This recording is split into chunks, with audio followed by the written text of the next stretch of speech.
বাংলাদেশ স্বাধীনতা, সার্বভৌমত্ব ও গণতন্ত্র রক্ষার আন্দোলনে নেতৃত্ব দিচ্ছেন তারেক রহমান।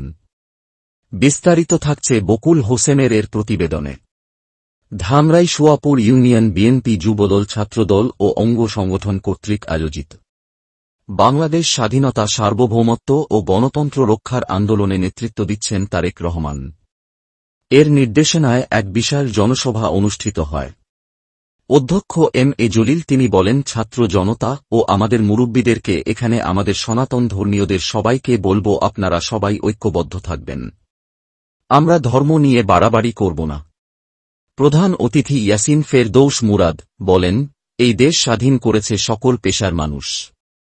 এই দেশে সকল পেশার মানুষ ও সকল ধর্মের মানুষ একসাথে বসবাস করবে। এইখানে কেউ ঘোলা পানিতে মাছ শিকার করা অপচেষ্টা করবেন না।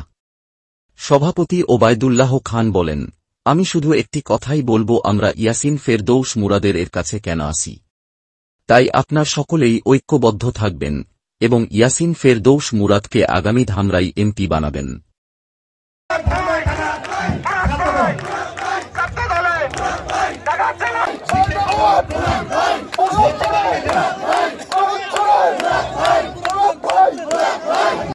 আমি ছাত্র জনতা এবং আমাদের মুরব্বীদেরকে এবং এখানে সনাতন ধর্মের ভাই বোনদেরকে অনুরোধ করি, আমরা সকলে ঐক্যবদ্ধ থাকবো। আমরা ধর্ম নিয়ে কোনো বাড়াবাড়ি করবো না।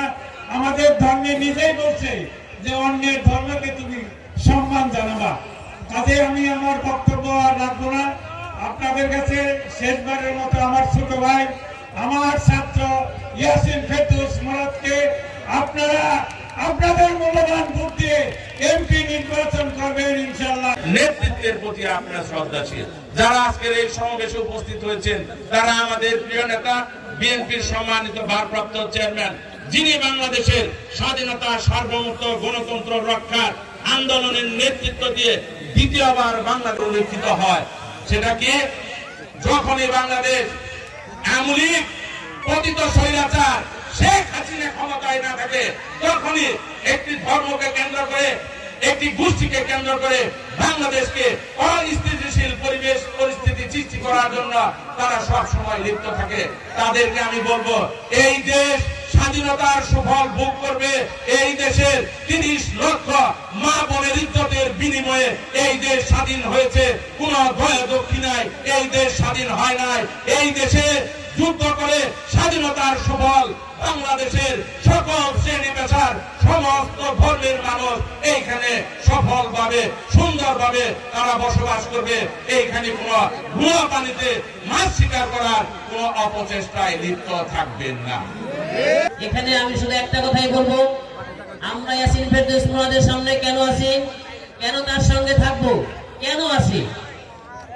এই দেশে সবচেয়ে দুর্দিনে এমন কোন দিন নাই জীবন বাজি রেখে মিটিং মিছিল আন্দোলন চালিয়ে গেছে। অনেক নেতারা দেখাই যায় নাই সেখানে। যাই হোক, যদি কারণে মামলা হয়েছে, পাগলপাড়া হয়ে গেছে, কিভাবে জামিন করা যায়, যদি গ্রেফতার হয়েছে, জেলখানায় গেছে, কিভাবে ভালো থাকবে, কিভাবে তাকে জামিন করবে, পাগলপাড়া হয়ে যেত। যারা গ্রেফতার হতো তাদের বাসায় খবর নিয়েছে।